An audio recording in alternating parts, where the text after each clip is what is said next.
A Cape buffalo will stand perfectly still and let fish and birds eat off its body. It allows this because it has a problem it cannot solve alone. Look at its neck and shoulders. Those are not markings. They are ticks, hundreds of them, buried in the hide, drinking its blood.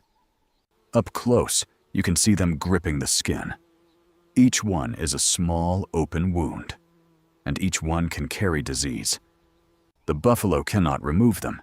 It has no hands, no claws it can reach with. It cannot touch its own back, neck, or belly. So it walks into the water and stops.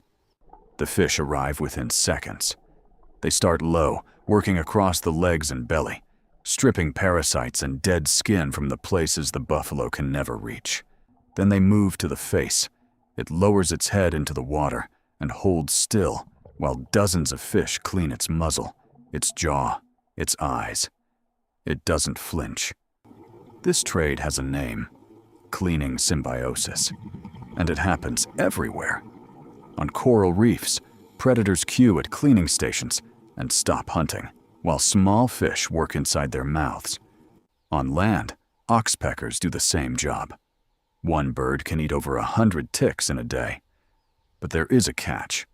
Oxpeckers also open wounds and drink blood. When researchers counted, buffalo carrying them did not have fewer ticks. So why does the buffalo still allow it? Because it has no better option. Imperfect help beats no help at all. Standing still isn't surrender. It is a decision.